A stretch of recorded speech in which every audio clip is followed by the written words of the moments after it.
Okay, I've tried to do this several times now, but every time I start, there's a ping as the internet tries to tell me something again. So I've switched the internet off. That way I can get on with it. I've got 8 poems to read, so it could be long. From here, of course, you know the drill. Phil Monk, Winston Matthews, and Alan Buffrey are going to beat me up if I don't mention the book, but why wouldn't I if I'm reading from the book? So 8 poems to read from the book.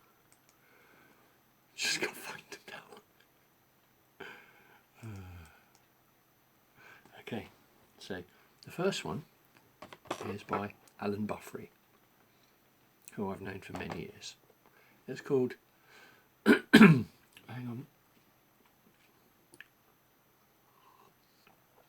tea, to taste that oil away. Monkey on the beach. We looked up at the bench, and there sat a monkey, scratching its head as if trying to understand. Why is there so much crime throughout my sad land? The prosecutor said, these men here are evil. The monkey nodded its head as if to agree. Why should monkey let evil men free?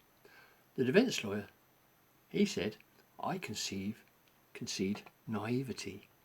The men in the dock just looked on confused. The laws of the courtroom are daily abused. We need more time to convict them, said the beast in blue. If we hunt hard, he said, we might find us a case to lock them away in utter disgrace. The men, you see, had God's herb seed taken and grew a fine crop of the peaceful weed, a crime without victims, yet men won't be freed. I haven't planned this before, but here we go. There's another poem by, I presume, a friend of Alan's who is no longer with us, called Ivor S. Garfield. And this is his poem called In His Hat. I've seen something inside my hat.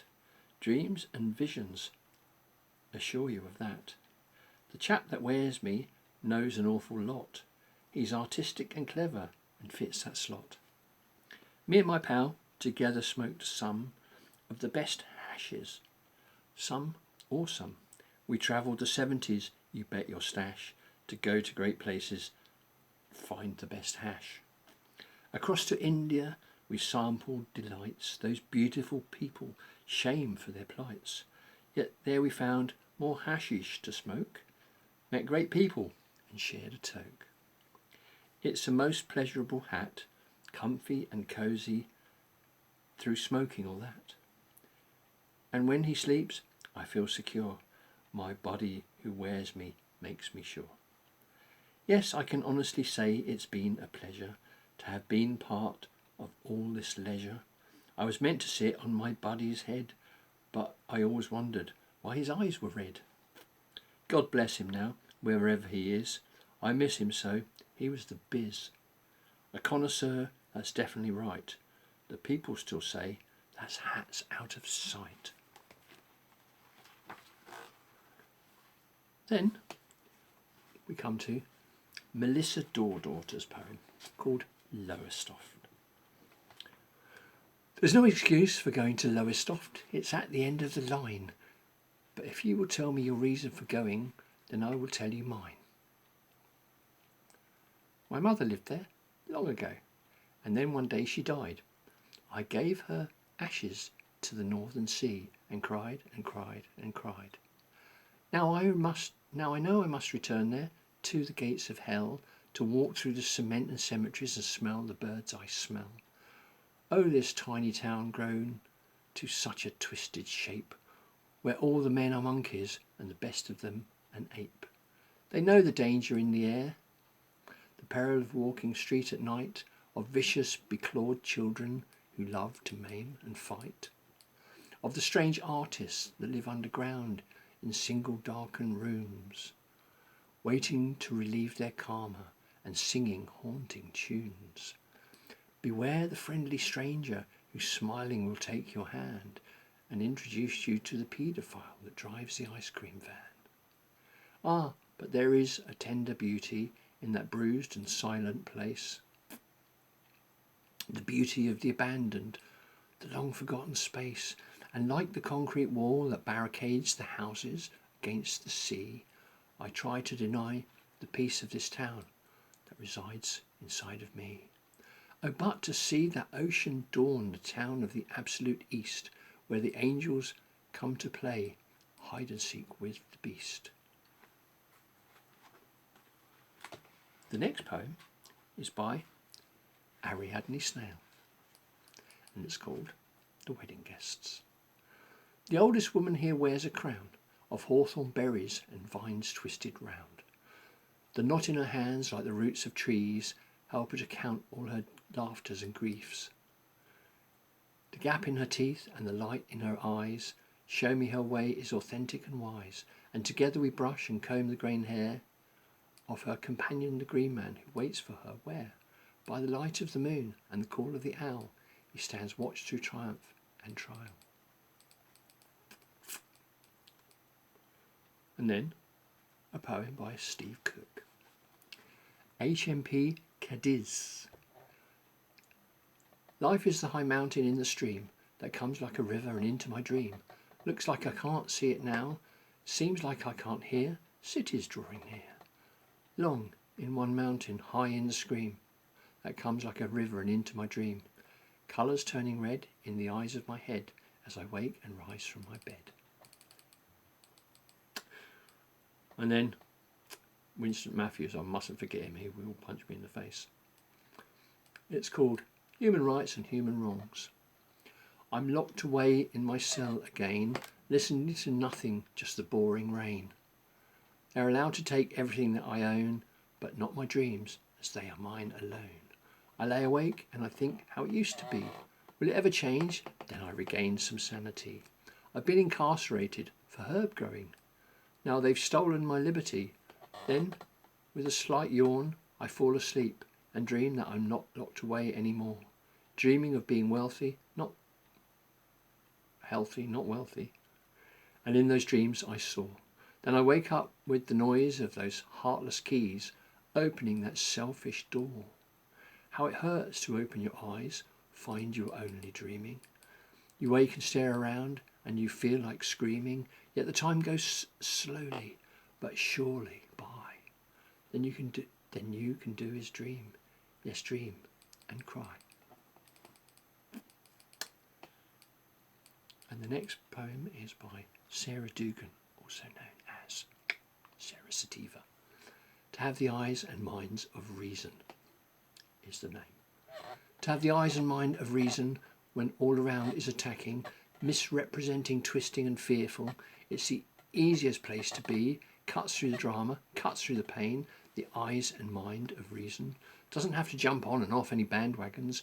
It walks its own path, keeps calm and centred, even when under attack by those full of fear, mindlessly pointing and blaming, feeling the fear. Flight or fight? Me, I will stay here, centred in my knowing. They may come, they may try and bully, they may try to fill me with fear, poke me to fight, poke me to flight, but I know my destiny, I know my strength and conviction. I know with an open heart more people can hear and feel what is real. You come for friends, for family, just make me more determined to stand in truth, to break the circles of harm. I will keep going, I will keep love in my heart. Oh, a poem by me, Rocky Vanderfucking Benderscum. Oops. It's called And I Do Swear. Stop, get the fuck out of your car, take off your shoes and walk on the land. The hard times are coming, it's hard to deny. Look at the climate, look at the sky. Eventually they'll cut down most of the trees and the ones that are left will be full of disease. Thousands of species go extinct every year, but the average citizen still don't care. There'll be flora museums and fauna zoos when the naturals are gone and nothing's renewed. With their GM seeds, they'll try to grow food, but with GM seeds, planting's too crude. Those seeds need the chemicals made out of oil. They were never designed to grow just in soil. There'll soon be no oil for plastic or cars, unless they discover a supply on Mars. With the air too polluted and food really short, they'll look to the past's ignored lessons taught. By then, it's too late and there's no turning back. Too late to fix it or pick up the slack. There will still be roads from this place to that, but no life in sight, not even a cat. And the last poem is by Phil Monk. It's called Still in Bed, Feeling Tired and Broken. Still in bed, feeling tired and broken, both in soul, body and mind. After KYR, where all was spoken, but new levels of pain. I did find such levels of pain and disability made me want to discontinue my existence in this reality, to unburden my lovely Lou. My body is still in recovery. Muscles torn and sinews afraid, mind struggling to climb from this misery. A lifetime of this pain makes me afraid. Every movement causes burning pain, starting to drive me a little insane. Feeling like limbs of lead, joints of crossed glass, barbed wire for muscles and sinew, perish bands for tendons and ligaments, chronic myofascial pain from joint hypermobility, spectrum disorder. Reality really is no fun. Definitely no day out in the sun. But I have never been a quitter, which stems from me when I was a fitter, and means I have made up my mind against the act of suicide. It pains and grieves my soul, the injustice that the authorities prosecute you for feeling whole. Through herbal cannabis health remedies, bad enough I must fight this condition, made worse for fighting against blatant greed and corruption by those proclaiming to be saints. So I will be back in the saddle once my body has recovered, making the case to challenge their twaddle with many documents I've uncovered. Phew, that was full on. But if it's all too long for you, you can always pause it and come back to it later, or just ignore it completely. Anyway, whatever you do, I wish you the best. Namaste.